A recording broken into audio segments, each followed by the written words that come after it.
여러분, 안녕하세요. 여러분의 첫 번째 한국형 융심리학자, 이선아입니다.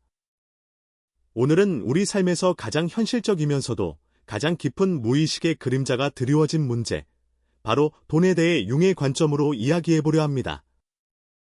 돈 문제로 싸우는 가족들, 이런 모습 익숙하시죠? 왜 우리는 돈 때문에 사랑하는 사람들과 갈등을 겪을까요? 융은 돈에 대한 태도가 그 사람의 그림자를 보여준다고 했습니다. 진짜 문제는 돈이 아니라 우리 내면에 숨겨진 불안감, 욕망, 그리고 해결되지 못한 심리적 과제들인 경우가 많습니다.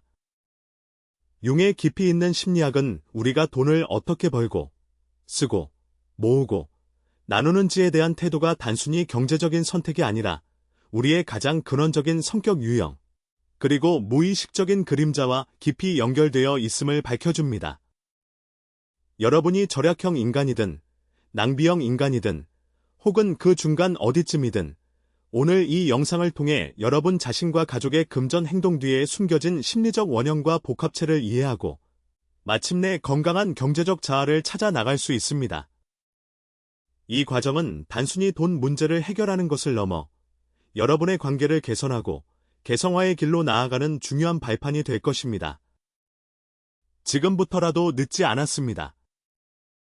구독과 좋아요로 응원해 주시면 감사하겠습니다.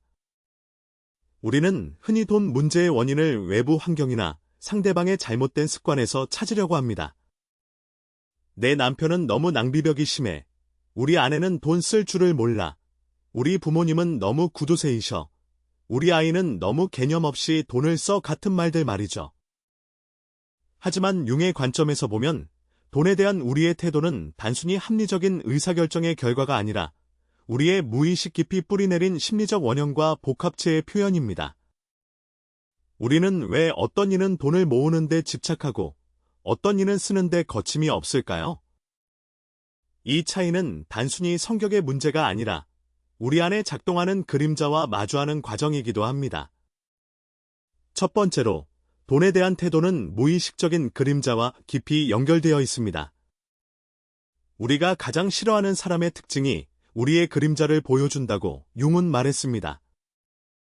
절약하는 사람이라면 낭비하는 사람을 보며 무책임하고 개념 없다고 비난할 수 있습니다. 이때 그 낭비하는 모습은 절약하는 사람이 억압하고 거부했던 자신의 자유롭고 즉흥적인 욕구, 혹은 삶을 즐기고 싶어하는 욕구의 그림자일 수 있습니다. 반대로 낭비하는 사람은 절약하는 사람을 보며 인색하고 융통성 없다고 비난할 수 있습니다. 이는 낭비하는 사람이 외면했던 자신의 미래에 대한 불안감, 절제되지 못한 욕구, 혹은 책임감 부족의 그림자일 가능성이 큽니다. 예를 들어, 어릴 적 가난을 겪었던 민석 씨는 돈을 쓰는 것에 극심한 불안을 느낍니다. 그는 혹시 모를 미래의 위기에 대비해야 한다는 생각에 돈을 한 푼도 쓰지 못하고 모으기만 합니다. 반면 그의 아내 수진 씨는 현재의 행복을 추구하며 돈을 쓰는데 주저함이 없습니다. 민석 씨는 수진 씨의 낭비벽을 보며 분노하지만 사실 그 분노 뒤에는 자신도 누리고 싶은 자유로움과 즐거움에 대한 억압된 욕망이 그림자처럼 숨어 있을 수 있습니다. 그가 수진 씨의 소비를 비난하는 것은 곧 자신의 그림자를 비난하는 것이죠. 두 번째로, 돈과 관련된 행동은 특정한 복합체의 표현일 수 있습니다. 한국 사회에서 특히 두드러지는 성공 콤플렉스와 체면 콤플렉스는 돈에 대한 태도를 형성하는 데 큰 영향을 미칩니다. 성공 콤플렉스가 강한 사람은 돈을 성공의 척도로 여기며 더 많은 돈을 벌고 모으는 것에 집착할 수 있습니다. 이는 부모로부터 물려받은 너는 반드시 성공해야 한다는 무의식적인 압력에서 비롯될 수 있습니다. 이들은 돈을 통해 자신의 가치를 증명하려 하며 타인의 인정을 얻으려 합니다. 반면 체면 콤플렉스는 겉으로 보이는 모습과 평판을 중요하게 여기게 만듭니다. 타인에게 좋은 인상을 주기 위해 과도한 소비를 하거나 남들만큼은 해야 한다는 생각에 무리하게 지출하는 경향을 보일 수 있습니다. 예를 들어, 대기업에 다니는 현우 씨는 명품 옷과 고가의 자동차로 자신의 성공을 과시합니다. 그는 어릴 적 부모님으로부터 성공하지 못하면 아무것도 아니다 라는 말을 들으며 자랐습니다. 그의 과도한 지출은 단순히 낭비가 아니라 자신의 내면에 뿌리 깊이 박힌 성공 콤플렉스를 채우고 사회적 체면을 유지하려는 무의식적인 시도입니다. 그는 돈을 통해 자신의 부족함을 가리고 타인의 시선 속에서 자신의 가치를 찾으려 하는 것입니다. 세 번째로, 돈을 대하는 태도는 개인의 원형과도 연결됩니다. 예를 들어, 어머니 원형이 강한 사람은 가족을 보호하고 보살피려는 경향이 있어 돈을 모아 가족의 안정과 안정성을 확보하려는 절약형이 될 수 있습니다. 이는 때로는 지나친 간섭이나 인색함으로 비춰질 수도 있습니다. 반면 영원한 소년, 소녀, 퓨어, 퓰러, 원형이 강한 사람은 책임감을 회피하고 즉흥적인 즐거움을 추구하는 경향이 있어 돈을 계획 없이 쓰거나 미래를 대비하지 않는 낭비형이 될 수 있습니다. 이들은 어른으로서의 책임감을 거부하고 영원히 즐거움만을 좇는 아이처럼 행동하려는 무의식적 욕구를 가질 수 있습니다. 융의 관점으로 보면 우리의 경제적 행동은 단순히 이성적인 판단의 결과가 아니라 이러한 심층적인 심리적 구조의 복합적인 상호작용의 결과인 것입니다. 네 번째로, 돈으로 인한 갈등은 투사의 전형적인 예시이며 이는 개성화의 과정을 방해합니다. 부부나 가족 간의 돈 문제로 싸울 때 우리는 종종 상대방에게 우리의 불안감, 욕망, 그리고 무의식적인 그림자를 투사합니다. 절약하는 배우자는 낭비하는 배우자를 통해 자신의 통제할 수 없는 욕구와 불안을 보며 비난하고, 낭비하는 배우자는 절약하는 배우자를 통해 자신의 구속받기 싫은 자유로운 욕구를 보고 반항합니다. 이처럼 서로에게 자신의 그림자를 투사하는 한, 그들은 결코 진정한 문제의 본질을 볼 수 없습니다. 부모가 해결하지 못한 돈에 대한 불안감이 자식에게 희생 콤플렉스나 성공 콤플렉스로 대물림되는 경우도 흔합니다. 이러한 악순환은 가족 구성원 각자가 진정한 자아를 찾아가는 개성화의 과정을 가로막고 관계를 파괴합니다. 융이 말했듯이 자각이 없이는 어떤 변화도 불가능합니다.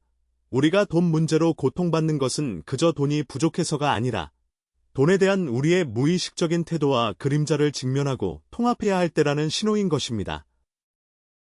지금부터 융의 심리학을 통해 절약하는 남편과 낭비하는 아내의 갈등이 어떻게 해결될 수 있는지 한 가족의 이야기를 들려드리겠습니다.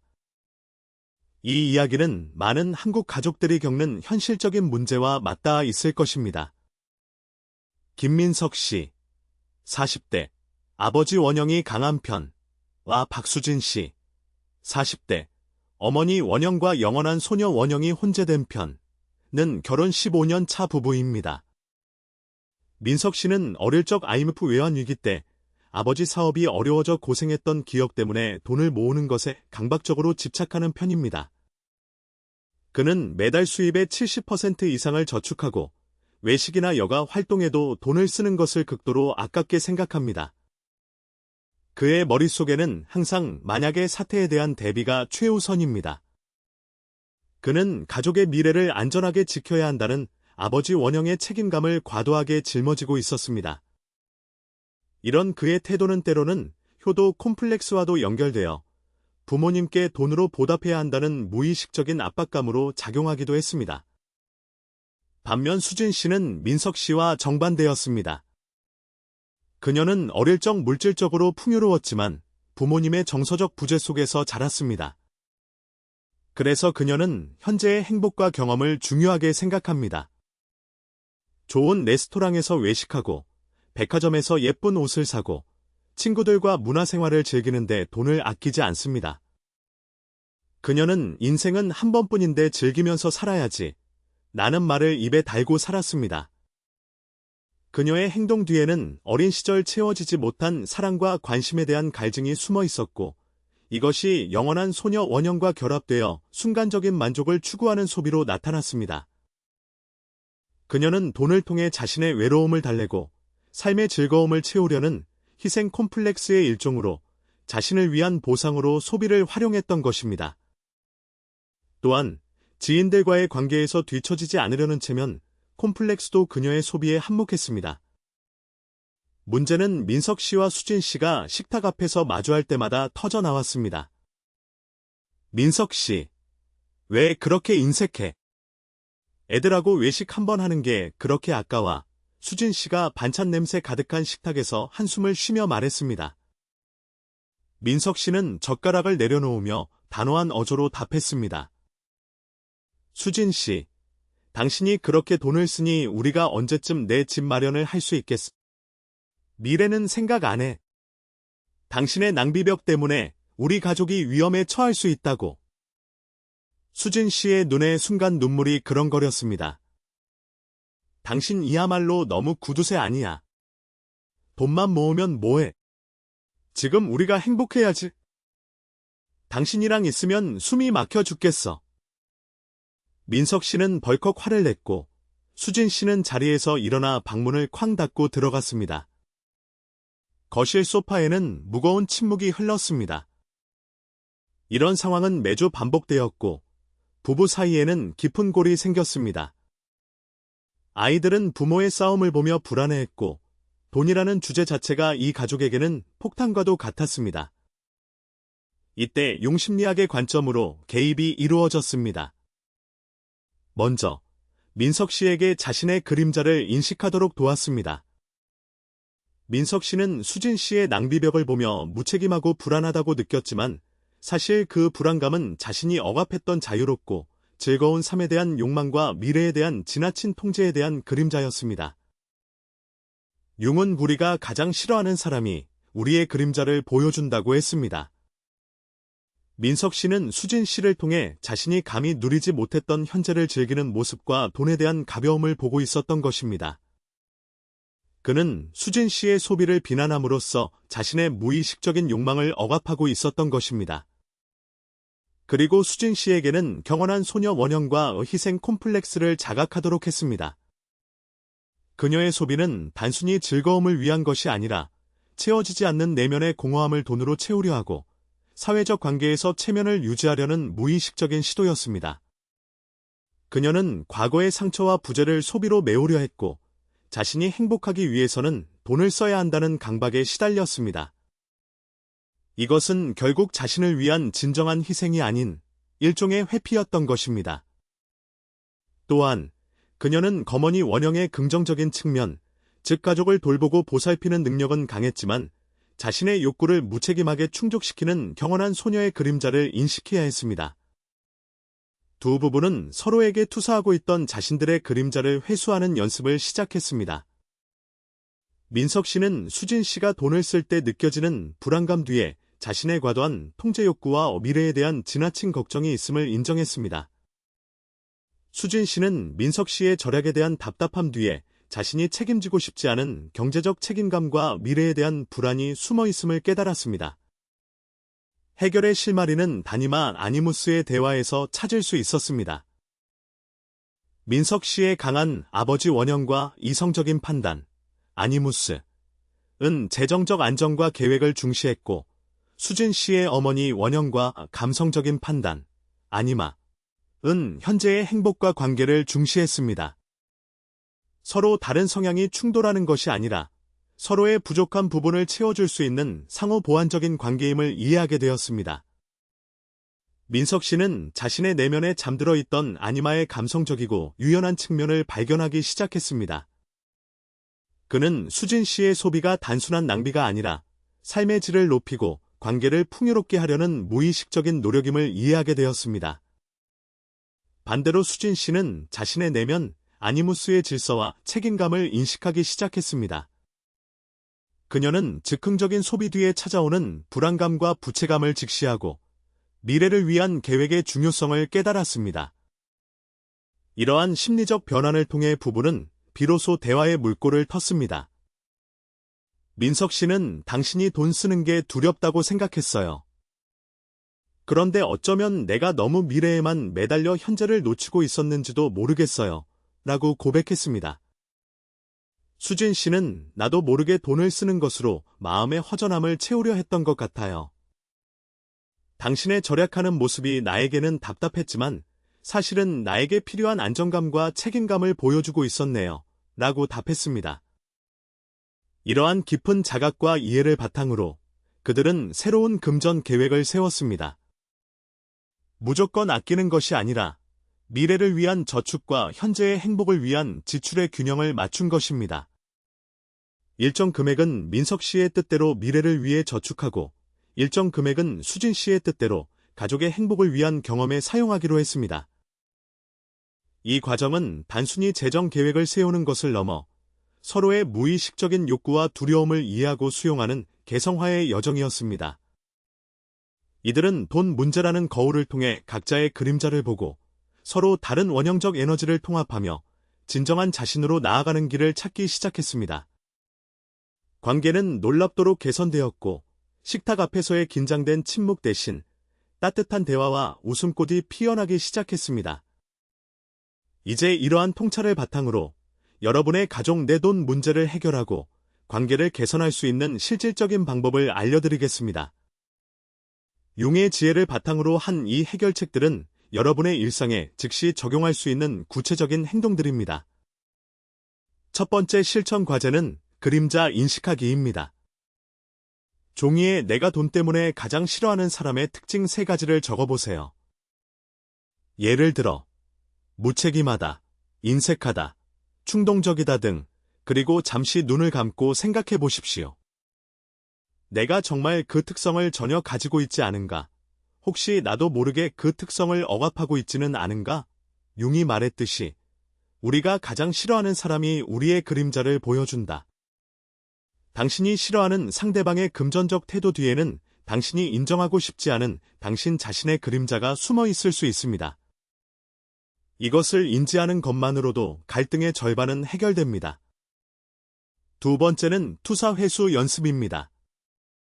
배우자나 자녀, 부모님이 돈 문제로 어떤 행동을 했을 때 습관적으로 비난하기 전에 잠시 멈추고 스스로에게 물어보세요. 내가 지금 상대방에게 투사하고 있는 것은 무엇일까? 상대방의 이 행동이 내 안에 어떤 불안감이나 욕구를 건드리고 있는 걸까? 예를 들어 남편의 과도한 지출에 분노가 치밀어 오를 때 이 분노는 내 안에 통제되지 않는 욕망이나 미래에 대한 불안감에서 비롯된 것은 아닐까 하고 자신을 들여다보는 것입니다. 상대방 탓하기 전에 내 마음 들여다보기. 이것이 바로 투사 회수의 시작입니다. 세 번째는 아니마 다니무스 대화를 시도하는 것입니다. 당신이 절약하는 사람이라면 당신의 내면에 있는 다니마, 감성적, 직관적, 관계지향적에게 말을 걸어보세요. 내 안에 아니마여, 나는 돈을 모으는 데 집중하느라 삶의 즐거움과 관계의 소중함을 놓치고 있는 것 같아. 어떻게 하면 균형을 찾을 수 있을까? 반대로 당신이 낭비하는 사람이라면 당신의 내면에 있는 아니무스, 이성적, 논리적, 질서지향적에게 말을 걸어보세요. 내 안의 아니무스여, 나는 지금의 만족에만 치우쳐 미래를 대비하지 못하고 있는 것 같아. 어떻게 하면 책임감을 가지고 계획적으로 돈을 관리할 수 있을까? 기 내면의 대화는 당신의 성격을 더 통합적으로 만들고 양극단의 재정 습관에서 벗어나는 데 도움을 줄 것입니다. 네 번째는 건강한 재정 대화법을 연습하는 것입니다. 돈에 대한 갈등이 발생했을 때 비난 대신 now 메시지를 사용하여 감정을 전달하십시오. 당신이 또 쓸데없는 걸 사서 화가 나. 대신 나는 우리가 재정 계획에 대해 서로 다른 생각을 가지고 있어서 불안한 마음이 들어요. 라고 말해보세요. 그리고 상대방의 금전 행동 뒤에 숨어있는 심리적 원형이나 복합체를 이해하려는 공감적 질문을 던지십시오. 예를 들어, 낭비하는 자녀에게 엄마가 해줄 수 있는 건 여기까지야. 라고 단호하게 말하면서도 내가 이 물건을 사려고 하는 이유가 무엇인지 엄마에게 이야기해 줄 수 있을까? 혹시 내 마음속에 뭔가 다른 이유가 있는 건 아닐까?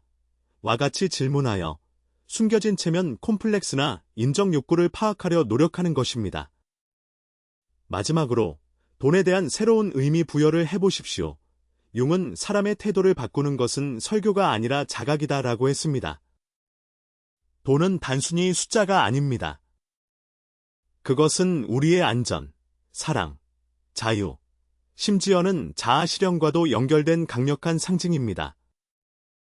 절약하는 분이라면 돈이 구속이 아니라 자유를 위한 도구라는 것을, 낭비하는 분이라면 돈이 순간적 만족이 아니라 지속 가능한 행복을 위한 수단이라는 것을 깨닫는 것입니다.